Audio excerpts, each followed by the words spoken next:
It all started with a patch of dirt that was practically begging for attention. If you've ever had a bare, lifeless yard, you know what I'm talking about. The kind of land that looks like it's seen better days and doesn't seem to care. I remember standing there, looking at that patch of nothing and thinking to myself, well, this is either going to be an amazing transformation or a total disaster. I had no prior gardening experience, not even a little. Sure, I'd seen people grow flowers and vegetables, and I'd even admired their beautiful gardens from a distance. But stepping into the world of gardening was a whole new ballgame for me. I was nervous, unsure, and honestly, I was just hoping I wouldn't kill every plant I tried to grow. The first thing I did was clear the area. Sounds simple, right? Wrong. I had to deal with weeds, rocks, and what seemed like an endless number of little plants that just didn't belong there. There was this one spot where the soil seemed especially dry, almost like it had given up on ever supporting life. But I wasn't about to let that stop me. Armed with a shovel, gloves, and a lot of determination, I started digging. It felt like an uphill battle. Every time I thought I'd cleared a section, I'd find more weeds or roots tangled up in the soil. It wasn't just physically demanding, it was mentally draining too. There were moments when I wondered if this was a mistake. Would it ever get better? But I didn't quit. I kept digging. I kept clearing the debris. Slowly but surely I could see the progress, even though it felt slow at the time. It was like chipping away at a massive rock and finally seeing a glimpse of something beautiful hidden beneath. One of the biggest challenges was the soil. It was dry and cracked, like it had been forgotten for years. It didn't seem to have the life or nutrients needed for plants to thrive. So I began to research, learning about compost, organic matter, and how to enrich the soil naturally. I started adding organic compost to it, mixing it in, and allowing the earth to soak it all up. Through all this, I also began to notice the bugs. And not just any bugs, I had ants, aphids, and who knows what else crawling around. It was like the bugs were having a party on my newly cleared land, but dealing with them would have to come later. For now, I had a bigger challenge, getting this patch of dirt to a point where I could actually plant something in it.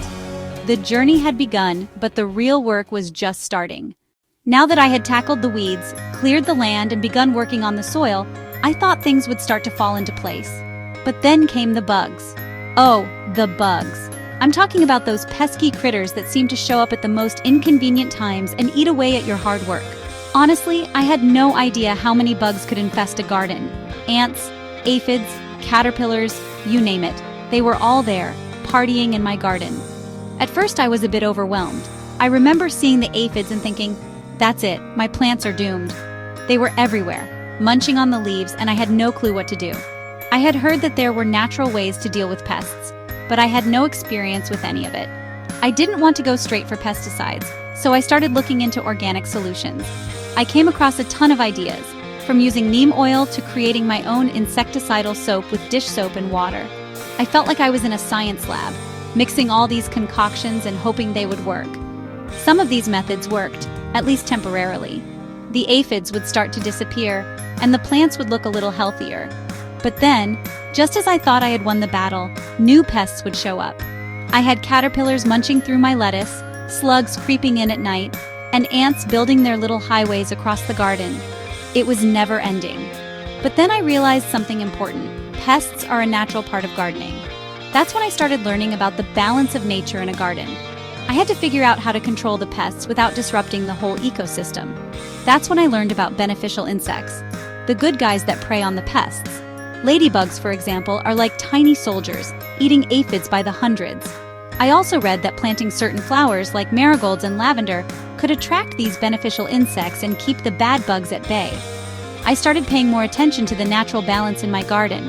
I also discovered the importance of companion planting. Some plants help protect others from pests. For example, basil and tomatoes are great companions because the basil helps keep the bugs off the tomatoes. But the biggest lesson I learned during this phase wasn't just about dealing with pests. It was about understanding the garden as a whole system. It wasn't just about planting flowers or veggies, it was about working with nature. The soil, the plants, the bugs, and the weather all play a part in this delicate balance. That's when I started focusing on composting more seriously, adding organic matter to improve the soil structure and nutrient content. It was a game changer. The soil became richer, and over time I noticed fewer pests and healthier plants. But of course, there were still challenges ahead. My garden was slowly starting to come together, not just because of the plants, but because of the way I was learning to work with the environment instead of constantly fighting against it. With the soil improving and the bugs under control, it was finally time to start planting. And this was where things really started to get exciting. I had spent weeks prepping the land, researching what plants would work best. There was something about seeing that empty dirt transformed into a space filled with life that made all the hard work worth it.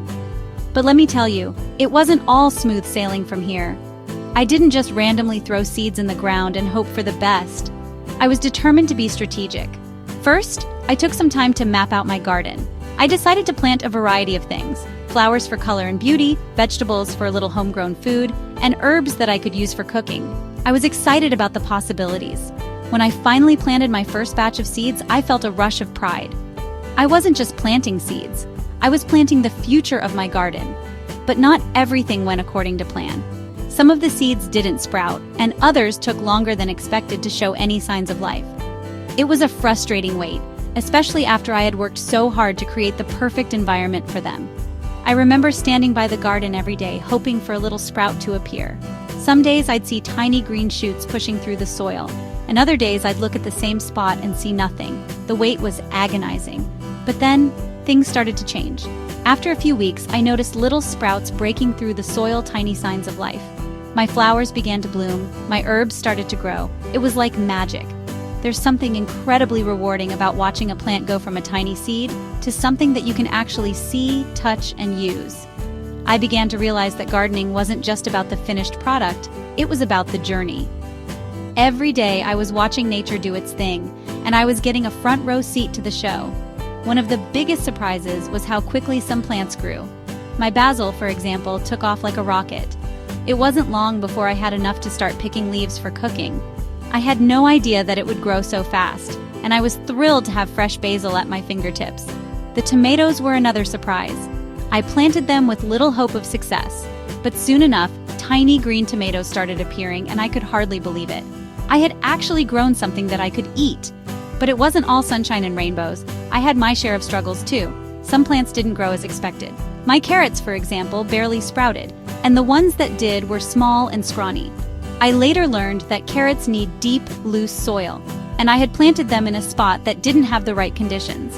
Lesson learned. Next time, I'd make sure to choose a better spot for them. The other challenge I faced was keeping the plants healthy. I quickly realized that a garden isn't something you can just plant and forget about. You have to keep an eye on it, water it regularly. I started making my own compost and adding it to the soil to give the plants an extra boost. I also learned that regular weeding was necessary to keep the plants from being overshadowed by unwanted guests. It was a constant balancing act, but I was beginning to get the hang of it.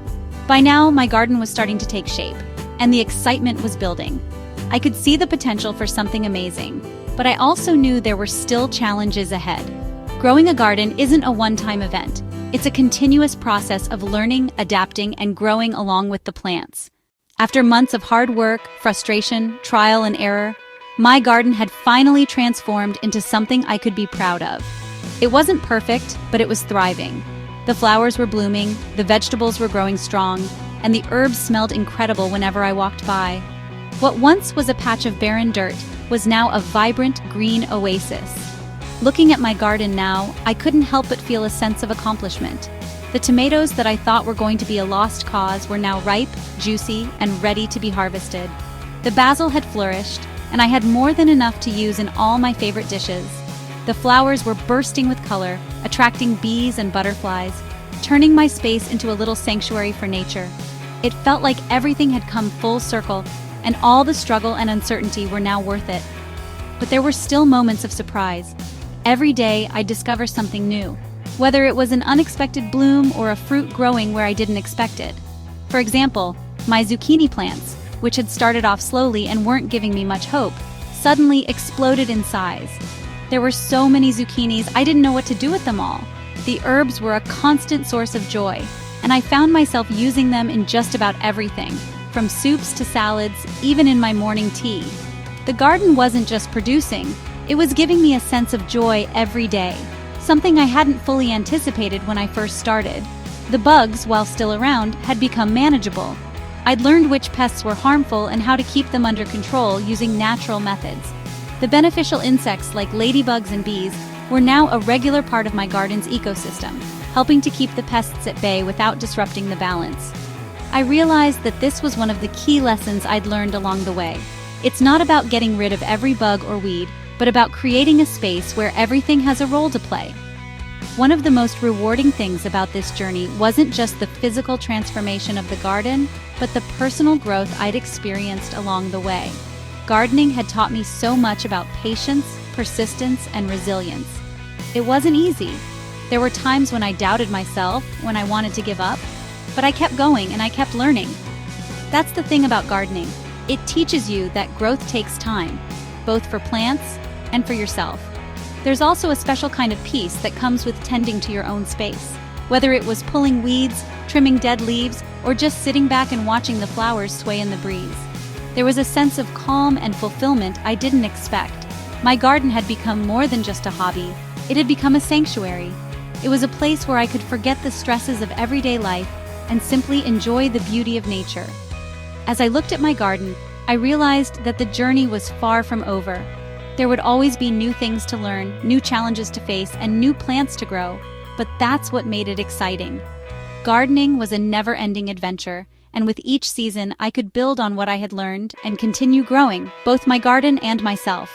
The process of turning bare soil into a thriving garden had changed me in ways I never imagined. And now, every time I step into my garden, I'm reminded of how far I've come and how much I've learned.